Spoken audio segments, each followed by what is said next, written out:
I am Jim Collison, and live from the Gallup campus here in Omaha, Nebraska. This is Gallup's Theme Thursday, recorded on September 25th, 2014. Theme Thursday is a Gallup webcast series that dives deep into the CliftonStrengths Finder themes one at a time. Today's theme is restorative.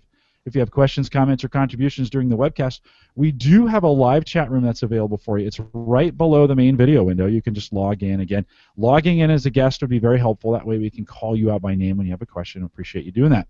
If you are listening to the recorded version, or if you need custom strengths coaching solutions for small, medium, or large organizations, of course you can contact us. Just send us an email, coaching@gallup.com. And don't forget to visit the Gallup Strengths Center. That's just gallupstrengthscenter.com for all your coaching resources and training needs. You can also catch the video and both streaming and downloadable audio for offline listening to past shows. And this is really the best way to share this with your friends, is to send them the link after the fact. We'd love to have you do that as well. And all that is available over at coaching.gallup.com. Kurt Liesfeld is our host today. Kurt works as an advanced learning and development consultant here at Gallup right on the riverfront. And I've already seen Kurt today. Kurt, welcome to another Theme Thursday. Well, it's great to be here, Jim. It's great to be back on the air with another theme. This is probably, of all the themes, this is the least of my lesser themes. This is number 34 for me, so I'm glad that we have an expert on the webcast with us. And Angela James, who is a learning and development consultant here at Gallup, a colleague of mine, has agreed to be on the show today, and so we're going to hear from her in a little bit. But first of all, just welcome to the show, Angela. Angela, you muted your mic somehow, so just... There we go. There we go. I'm sorry, guys. Hello. Well, it's good to have you, and we'll get to here in a little bit. I'll do a little overview of the theme, and then we'll hear from the person that has a restorative as a dominant theme.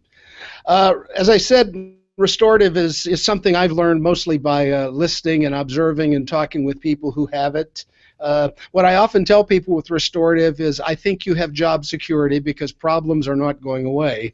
And people with restorative really are comfortable with problems. That's one part of it. There is a more of a comfort. I don't think problems are ever easy, but I think for a restorative person there might be a little more ease with problems.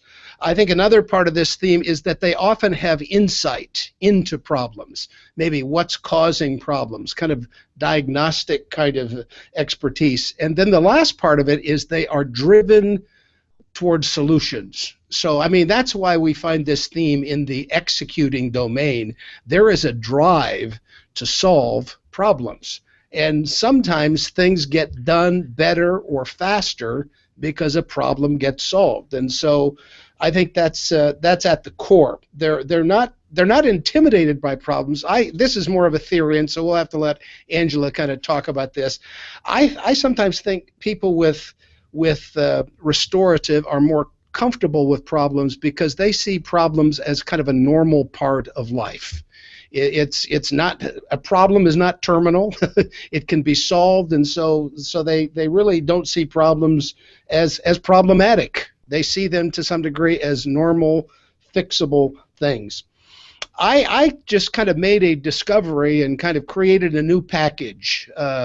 I have these theme pairs and packages that I talk about, and a package that I've really not thought that much about, but in talking with Angela about this and thinking about restorative, one of the things that I've noticed about some people seem to be calmer than the rest of us, and I think there are some themes that have a calming influence. And for example, adaptability, I think people with adaptability are calm in the face of change. People with command might be calm in the face of crisis, and I think people with restorative are calmer than I am in a problem. They don't kind of lose their cool. They seem to just, it's normal, so they don't kind of get out of sorts or intimidated or troubled. They just kind of stay more stable emotionally. Some words that we use to kind of think about some nouns be a fixer, a diagnoser, troubleshooter, investigator, rehabilitator, resuscitator are all kind of words that I would think about. They kind of bring things back to life sometimes. Adjectives, problem-oriented, driven, Responsive. I think responsive is people who are problem solving with restorative don't necessarily anticipate problems. They deal with real problems. They jump into problematic situations, and they often kind of get called in. There's this call, can you come and help? And that's really a key thing. They're responsive. So once again, insightful. I think that's an adjective that we could use for restorative. Calm. And so those are some kind of words that I would use. In terms of the balcony and basement, obviously, as I said, problems are everywhere. There's big problems, there's little problems, there's personal problems, there's professional problems, there's health problems, there's financial problems. I mean, every area of life is fraught with problems. So there is a tremendous opportunity with this theme, a way to really be helpful to people. There are some basements to this as well, and I'll be interested to hear Angela's spin on this as well, how this theme can sometimes be perceived in a negative way, or maybe actually can come off in a negative way. And I think maybe the biggest thing I think is sometimes if you are so focused on the point of pain or the potential, the problem, you might become kind of a negative person. It could happen. That might be a possibility. Or maybe you're around problems so much that they kind of start to rub off on you emotionally. That might be another kind of basement. I think there are some themes that kind of naturally go with one of the themes that is most often paired with restorative is responsibility. And I think it has to do with this responsiveness. You know, the ability to respond to people and the ability to respond to their problems. Those are the two themes that we see paired most frequently with, that's the theme we see paired most frequently. The theme that is least often paired with restorative is maximizer. And in fact, this is the least likely pair of all of the potential pairs in the StrengthsFinder is restorative and maximizer. So if you are out there and you in the listening world here, if you have restorative and maximizer, please mention it to Jim. We want to get your picture, and I want to talk to you because that doesn't happen very often. Let's see. I think also we can think about themes that might enhance and intensify restorative. It might be a theme like deliberative. People who have deliberative anticipate problems and try to kind of imagine problems before they happen. So if you would have restorative and deliberative, that would kind of give you not just a problem solving, but almost a problem prevention orientation. I can kind of nip things in the bud before they happen. Also, some people might have ideation. So they're creative problem solvers. Some people might have focus. They solve problems because of their perseverance. Some people might have includer or arranger. They're really good at what I would call collaborative problem solving. So the kind of problem solver you are is really going to depend a lot upon the themes that you have around it. But in my mind, and this is again where I want to kind of get someone who has this theme to kind of expand my view of restorative, it needs to be expanded beyond that problem solver, but it's a solution orientation as well. And so that's just kind of a quick overview, and so now I kind of want to jump in and get Angela involved in the conversation here. So Angela, so tell me, in your definition, what's the essence of the theme as it's kind of lived out, as you've lived it out in your own life? What is at the core of the theme? So for me, I have to share with you the core of that theme throughout my entire childhood, throughout school, I think really was about me being the fix. So anytime somebody needed help, anytime somebody wanted to figure out what was going on, and if I could be the one that could jump in and help out, then I would volunteer. So my mother, it's funny, I was reflecting back with her the last couple of days, and she said, "Don't you remember I always used to call you my little fixer?" Because anytime she needed an extra pair of hands, or anytime she needed me to step in and do something to help out with my sister, I was always there. And it wasn't extra work to me. It was just something I naturally did. It was something that I wanted to do. And so Go ahead. I like that. I mean, I use the word fixer, but it's not just fixer, it's the fix. It's almost like fixing personified. Mm-hmm. No, I think that's, but I think the whole idea of responsiveness, responding to a problematic situation, and a problem could be I need some help. That's a problem. If I have this to do and I don't have enough, that's a problem for a person. So really being willing to jump into a situation where there is some need, where there's something that is not being done that needs to be done. So what's the most valuable aspect of this in your mind as you think about restorative? So I think there's two sides of it: the value to the person I'm helping, and the value to myself. Okay, say a little bit about first the value to yourself. Say more about that. So for me, that's my recognition, that's my reward. So when I have the ability to jump in and help and alleviate stress or alleviate somebody's anxiety, knowing that in many cases, in fixing a problem or hearing about a problem that I can help with energizes me. So I get excited, I get energized. I've got positivity fairly high on my list as well, and I look at the upsides or the fact that it could have been much worse. So let's figure out what happened and let's move on. And so for me, it's that personal side is just helping people and seeing that relief happen, or people being able to move on and go to the next step or go on to their next project or what they need to do next and not have to worry about what just happened because it's now fixed. So it sounds like when you think about restorative, it's really about solving other people's problems. I mean, in many cases. Yeah. Have you seen this kind of play some role as you deal with your own problems? Is that so one of the major basements of restorative is you seem to be your own worst critic. And I will tell you, throughout my entire life, anytime I got constructive feedback, I was quick to fix it. I would identify what was causing it. I would be very intentional, very conscientious of the triggers. And from that point on, in fact, when I first started to learn to become a facilitator over 20 years ago, my mentor would point some things out that I needed to be doing differently. And the one piece of feedback that he gave me was, as soon as I would tell you to correct something or pay attention to something, the next time you were up, it never happened again. Huh. So you did apply it. Were able to fix yourself pretty quickly in some cases.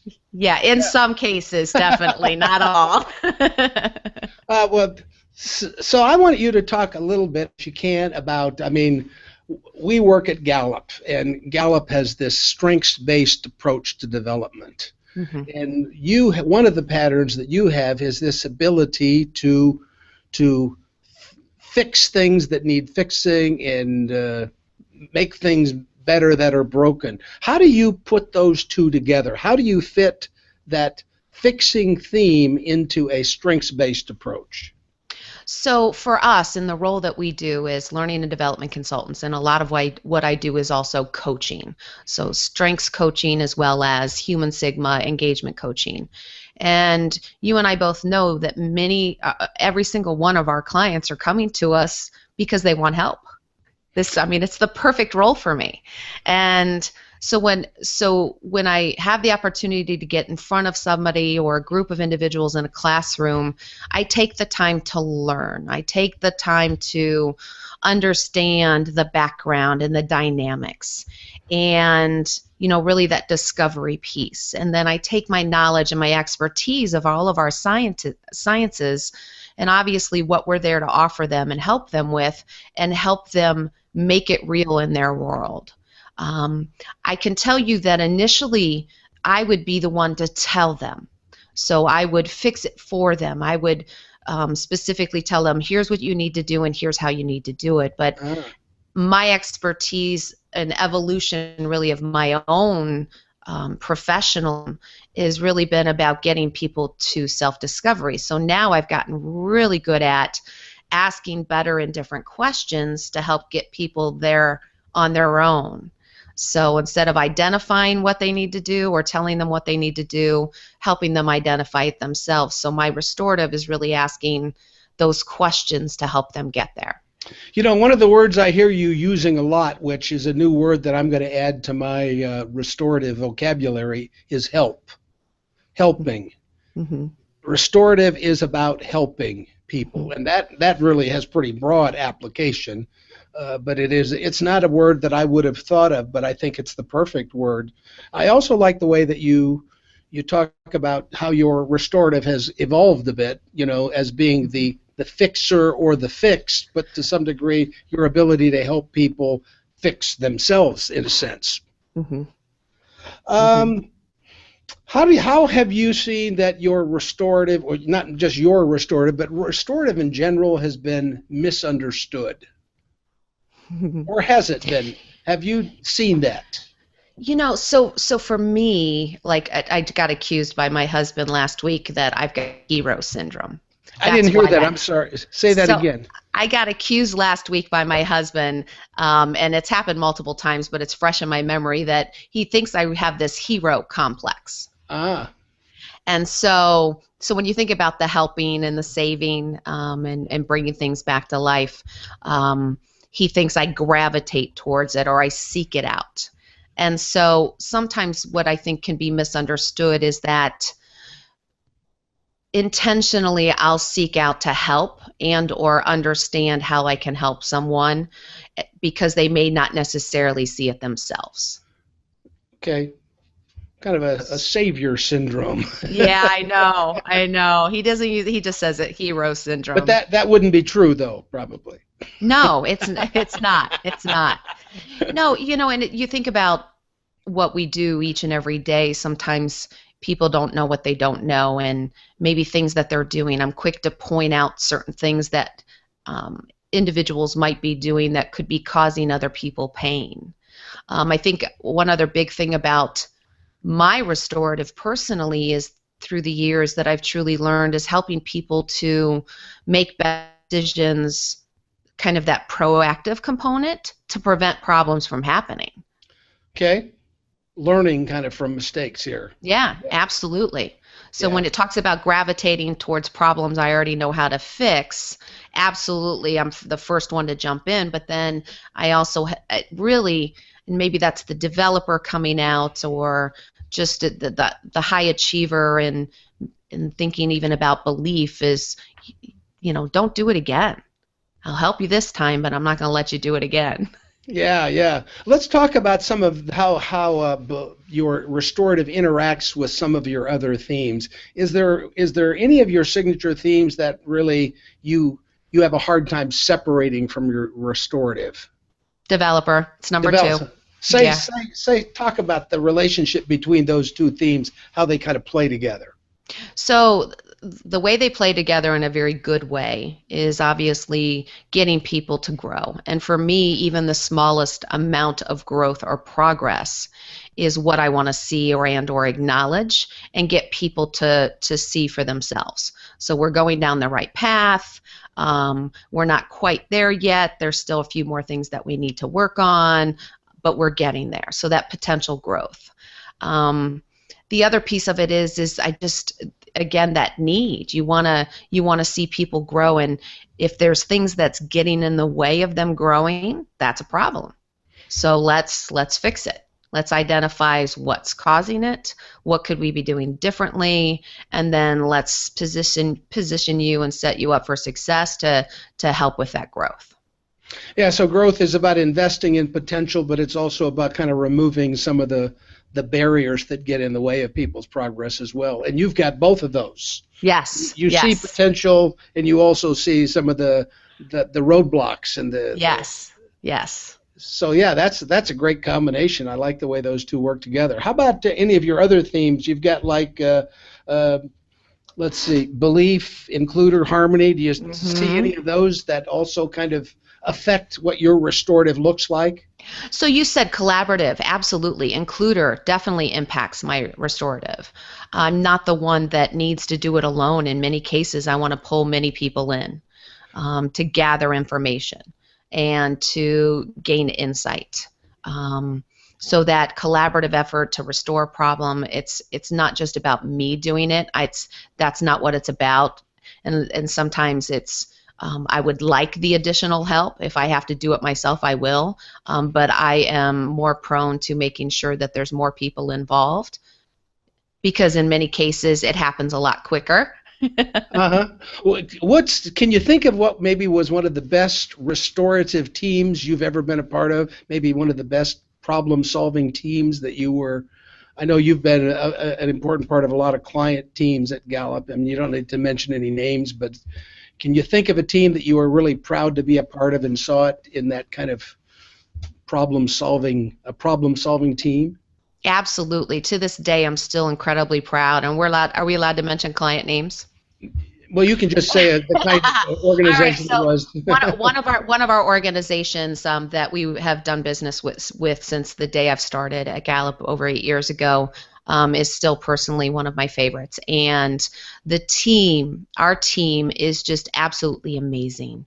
It's a client that was struggling in business, in the customer service area, in financial services. They really looking for a way to make sure that they could have the right employees, do the right things for their employees, and then, of course, ultimately do the right things for their customers in order to grow their business. And since day one, just an amazing team that I've had the opportunity to be a part of. And through the years, we've actually worked so well in helping them that they really don't. Again. I know that they really don't need us anymore. So my you hours. worked yourself out of a job. I know. I said, They've been restored. Yeah, that's kind of the thing is problems. I mean, that's the joy I think that you were talking about, the satisfaction that comes from taking an organization that's struggling and getting them, on their feet first, but really helping them grow and develop and helping them get better. I mean, I can kind of see the joy that brought you. Just thinking about it kind of makes you feel really good, obviously. Yeah. Let's see. I had a question here I wanted to ask you. Let's see.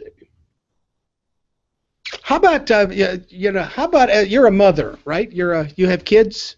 Yes, two. How does restorative help you as a mother? How do you see it kind of lived out in the world of motherhood? So there's two pieces. I think that through time it's evolved because I recognize my own insecurities and or things that I need to fix, and I don't want to see my children repeat that. And so I'll give you a quick example. When my son was 3, my first son, who's almost 7, when he was 3, he had some speech issues, certain consonants that he had a very hard time pronouncing. And so I would work very closely with him to get him to pronounce it. There were some words he did well with, some that he didn't. And I kept pushing and I kept pushing and I kept pushing because I didn't want him to be behind. And so part of it is that mother piece, you just want to fix it for him, right? And even when I think, like when he was, teaching him how to tie his shoes and when he, zipping his coat, and if he wasn't doing it right away, I just wanted to do it for him. Or if he didn't do it right, I just wanted to do it for him. But excuse me, the speech piece, my developer came in and I worked very closely with thinking about different words that were similar, but I took it to the extreme, to the point to where I wanted him to get it so quickly. And one day he patted me on the back after I was trying to get him to practice, and he actually patted me on the arm and he's like, "Mommy, be patient with me, I'll get there." Yeah, that's hard to do when it's your own child. I know. And so, I had to take a step back and say to myself that this will get fixed. It may not happen as quick as I'd like it to, but it will get fixed. And once I released the pressure a bit, he started coming to me and he's like, let's practice the words. So that I will tell you was a major learning lesson for me. Mm-hmm. Sometimes there are things that you've just got to let people work out on their own. Yeah, and I've heard you use this word a couple of times, the evolution of your restorative, both in a professional sense and now you've got a personal sense of that evolution. And I mean, could you summarize what that evolution is from and what it's to? How is it's kind of like what's raw restorative looks like, more raw, and what does it look like in its more mature version as you've kind of observed it? So raw is really about fixing things for people, doing it myself instead of letting it. And then the mature is figuring out a way and being patient enough. So as the example I shared with you earlier is asking the right questions, different questions to help people get there on their own. There's that patience and being able to even provide instructions or steps or even give them a framework to help them get there without actually doing it for them. So the raw is really doing it versus the mature is sincerely just letting them get there. And I'll tell you, it's so much more rewarding. That is so helpful. Much more rewarding. That is so helpful, Angela, to have you articulate that for me, but I think also for people who maybe have this theme or people who are going to be working with people with this theme to have that kind of understanding of a theme. Jim, do we have any questions out there from our listeners? You bet we do. So Derek asked a question from early on. How could someone with restorative become a welcome and trusted partner with someone who have maximizer? You had mentioned, Kurt, that maximizer might be the farthest away from that. So what are some strategies for that? Well, let's ask Angela. I'm guessing you might have some partnerships with people who have maximizer. Absolutely. For me, and the one thing, and I understand the pairings, Kurt, because maximizer's 33rd for me. So so that holds true. It holds true. The one thing that I've truly seen the difference between restorative and maximizer, or even that great partnership, is restorative is going to take the time to do the work to identify everything that happened, and maximizer is going to make it perfect. Okay, I think you're right. The fix perfect. And there may be times where perfection is more important than others. Yes. Yeah, absolutely. Yes. Yeah, I think they go together. I think to some degree maximizers, and you've got developer, which is a part of your theme, which gives you a growth orientation as well. I think that's what maximizer brings to a restorative is kind of a growth orientation. It's not just fixing it. We want to take it further or take it from good. I think sometimes, like you were talking about clients that are struggling, taking them from struggling to surviving. Yes. That's a step, and you might find satisfaction from that. A maximizer doesn't really enjoy the journey from struggling to surviving. They want to go from struggling to thriving. And so they might get discouraged with the first part of that. Going for the first parts when you met with that struggling client, maximizers might not have been quite as comfortable in that room where there's pain, where they're struggling. They don't like to mess with that quite as much. But so I think could make a great partnership. And I know that you've had great partnerships with some people on those teams that have had maximizer, and it's worked. Absolutely. Angela Maureen asked this question, and she directs it to you. She says, do you think that Angela's personal version of restorative is so focused on helping people because she also has includer, developer, and harmony? Absolutely, and you can throw belief in there as well. I am an incredibly family-oriented people person, and if I think back on my most monumental fixes, they are so personally driven around family and friends. Bringing my husband's entire family together that hadn't been together in 15 years. Just so many different things through the years that I can reflect back on, but absolutely, that includer, that harmony piece, and the belief piece. Angela, also, could you share some of the questions that you asked to pull out or in discovery mode instead of telling them how to fix things for restorative? Part of it is first asking the individual what they believe after we've taken the time to understand what the true barriers are, is asking them what they believe are the fix. So what I'm going to do first is ask them what they possibly think they need to do in order to fix it. So once I've gotten that out on the table, I'm going to acknowledge it, and then I'm going to say, okay, I like the way you're thinking. Tell me how you're going to get there, and let's walk through the steps and help them to figure out, well, if I go down this particular path, maybe 5 miles down the road, it's really not the right direction because we now just found a detour. And so part of what so some of the questions, one of the ones I pride myself is help me understand the impact of the decision that you're about to make, or the solution that you are thinking about applying.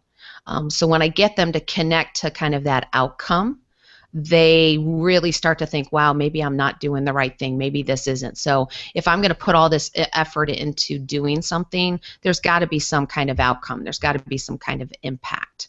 That's one of the biggest ones that I really work on with restorative.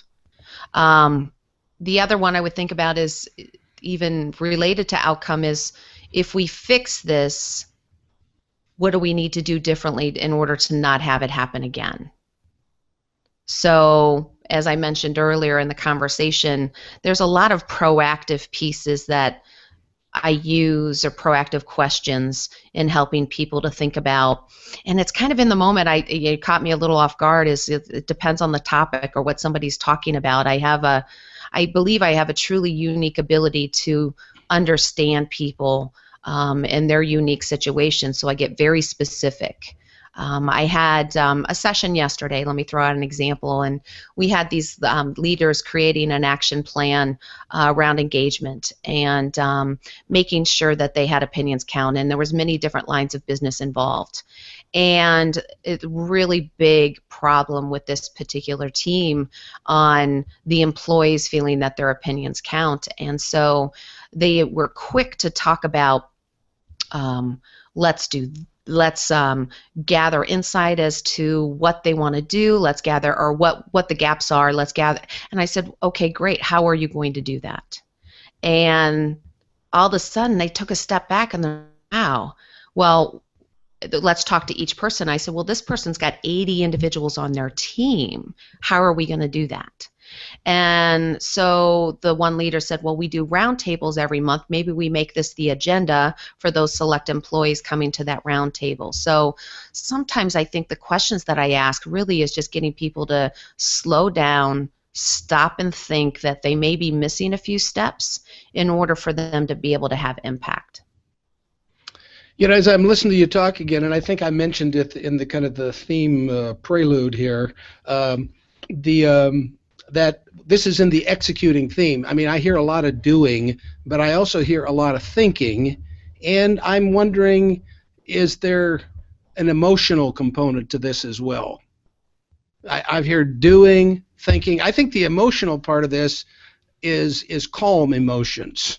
People who don't kind of aren't affected emotionally quite so much by problems, at least initially. Does that make any sense to you?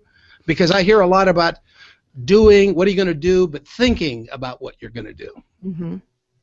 Well, part of it is, everybody gets so excited or so anxious when things, go wrong. So let's slow down, let's think it through, let's figure out what happened, and let's fix it. And that way we can move on. It happened, let's move on. So I think the harmony piece comes into play a great deal there. Yeah, that's harmony a little bit, but that's probably true. That's the calming effect to some degree. But I think there may be just a calmness when we say people aren't intimidated by problems. That's kind of what we often say about restorative. Mm-hmm. There is a more rational maybe approach as opposed to emotional approach to problems. Let's think about it here. Other questions, Jim? Yeah, you bet. And Judy, thanks for that question. I failed to mention your name up front. Janelle asked this question. She says, I don't have restorative, but I'm good at solving problems. More at work, though, than in my personal life. I wonder if what helps me with that is my connectedness, adaptability, and learner. Yeah, absolutely. I don't. We always say this about everything. There's not just one way to do something. And while restorative is the primary, one of the primary problem solving themes, it's certainly not the only way to solve problems. So yeah, absolutely. Being able to see the big picture with connectedness and having kind of a curiosity that opens your mind with learner, and I can't remember the other one, but certainly I can see those different ways to help. I hear a lot with people who are strategic that what helps them be problem solvers is they're willing to consider multiple options. They don't get kind of stuck like someone who isn't aware of options might just keep banging their head against the same door and they really don't solve the problem. Mm-hmm. And Dan asked this question. I think it's a really good one. He says, does Angela experience any anxiety when she cannot solve a problem? How does she deal with problems that can't be solved? Oh gosh, what a great question. I'll share. And there's hardly anybody at Gallup that knows this about me, but my career actually started in nursing. I went to college originally for nursing. That's interesting. Specialized nursing. I worked all through school with severely handicapped children, and when you say high anxiety, I switched courses and switched paths because you get to a point to where you get so emotionally attached, and when you know you ultimately can't fix it, it is incredibly draining. And I experienced it personally with my own father when he got Alzheimer's and dementia. I knew that's just not something that I could fix. And so I avoid it. And it's not something I'm personally proud of, but that is a basement side of restorative. If I know that it's not something that I can impact and or fix, then I'm going to avoid it at all costs. I'll also say that overcapacity impacts it as well. If I've got way too much going on, then that'll be the time then I'll say I can't be the fixer. And it's really hard for me to say no. Responsibility's high on my list too. But when belief ends up taking over for me for that work-life balance piece. But the anxiety, absolutely. If I can't fix it, it's frustrating and I dwell. I think that was a good, my example with my son. I just keep pushing and pushing and pushing to the point to where I can be offensive and it's something I pay attention to quite often now.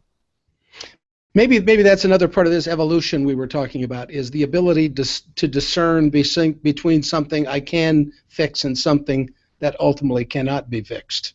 Mm-hmm. Knowing the difference earlier, and obviously, mm-hmm. I think there are some problems that can be fixed, but they take a lot of work.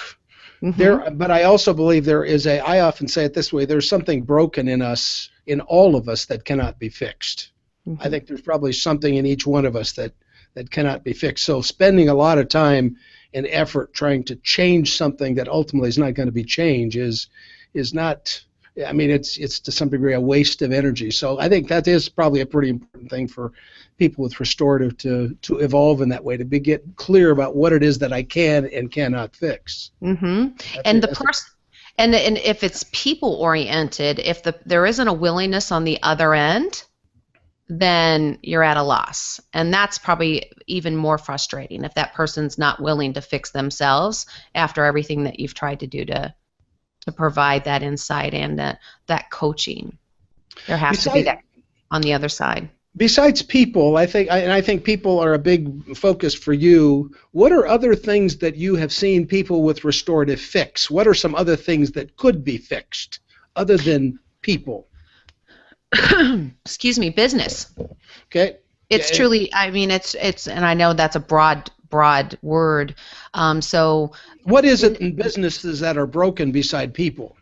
So when they think about business outcomes, so if there are specific performance goals or metrics that they're trying to reach, individuals with high restorative, they are the ones that are needed in the room to help diagnose and take a look at what happened and where do we need to go. It's absolutely amazing because the way our minds think. Sometimes we think, there are some similarities to that deliberative piece, right? The pros and cons to any given situation, but we're energized by being able to take the time to look at it. And so if you're not meeting performance goals, let's really identify why we're not getting there. So your restorative people are quick to identify the barriers, not necessarily the one to help fix it, but they can really be a incredible asset as the identifiers. Yeah, in it's many that cases. insight. Yeah, I think sometimes it's the insight into the problem that helps solve the problem. So it could be some people have the insight, some people have the solution, and some people just are the willing to jump in when maybe nobody else does. Absolutely. Yeah, go ahead, Jim. Let's do one more question and get this in. And so if we've missed your question, there were a few out there. I couldn't get to them all. I'll post the link to the Facebook group. You can take it out there, and we continue this conversation in our Facebook group. And as well, great conversation today, guys. This is the value of coming out. If you're listening to the recorded version, you really need to join us live because there's a show within a show that's going on in the chat room right now. And those in the chat room, this is the best chat I've seen out of any of the programs that we've done. So you guys doesn't surprise me. Great job today. So Melissa asked this question, though, and we'll wrap it with this. I have a manager that is highly restorative. He is so quick to fix and move on. How do we tap into getting more knowledge sharing from him? Oh, that's a great question. You know, part of it is letting that manager know that you want to be able to grow. And so part of what you want to be able to do in the future is identify and learn from that person. That's a huge compliment. One of the best compliments I've had is individuals being able to say, thank you so much for helping me fix what was going on. I think if you have the opportunity to say, what did you do? How did you do that? I'm very interested from the knowledge, the expertise, to really be able to tap into your own and relate it to wanting it for your own personal growth. They may take the time to do it. Yeah, I think that's a great answer. All right. Well, with that, do we call it a show, Kurt? Yeah. I just want to, before we close, I want to just personally thank Angela for just a great job of informing and enlightening me about restorative. My view of restorative is expanded exponentially here from your discussion. And I also want to just thank you on behalf of the world here for the help, the healing, and the hope that you have brought by your willing to respond to the call, to jump in, whether it's a personal matter, a friend, the many businesses and customers that you have helped by just being a great problem-solving partner. So thank you for today, but also thank you for being a great role model for those in the world who have that restorative theme. Thank you. Truly my pleasure. Well, we'll remind everyone who's out there listening live and those listening to the recorded version to take full advantage of the resources we have available for you. And we have a lot now available for you, including podcasts just like this out at our Gallup Strength Center. So just go to gallupstrengthcenter.com. You can send us your questions or comments, and if you'd like to be a guest blogger, we brought that up as well in the chat stream a little bit later. You can contact us, send us an email, coaching@gallup.com. Actually, that's a great email address just for any questions you might have. You can also catch the recorded audio and video of this show, plus all the past ones, and we got, like I said, we have a lot of them for you. We have done, Kurt, I think we've done 9 or 10 of these so far. I think that's kind of where we're at. Yeah. And working our way in 2015 to wrap those up. They're all available on our YouTube channel, but again, you can get access to everything through coaching.gallup.com. And a special reminder, we have a brand new Android app out. And so if you haven't, if you want to get, I'll show you here real quick how cool this is. So we have one available out already for the iPhone, and if you haven't gotten that, you can go out to the store and get that from it. But many of you are asking for Android, and so if you want to see, you can just look at the screen there. There's my All 34 report, and I can flick that over and see what those are, as well as my top 5. And so those are available. We always tell people, right? First, Kurt, we ask people their top 5, and they can only remember 4. Right? Yep. That seems to be. Now you just look at your phone. Now you can pull that up and get all 5, and if you want to get all 34, those are available as well. And you can just spin that up like that, and you can see restorative, right? 32 for me. Look at that right there at the very bottom. So That's the beauty of the apps, and they're available for you for free. So we'd love to have you go out, download, log in with the ID that you did your Strength Finder assessment with, and get that out, get the word out. We'd love to have you do that. And that Android app has only been out a week, so we'd love to have you do it. Thanks for coming out this afternoon to be a part of this, and appreciate all that you guys do. Angela and Kurt, thanks again, and goodbye, everyone. Bye.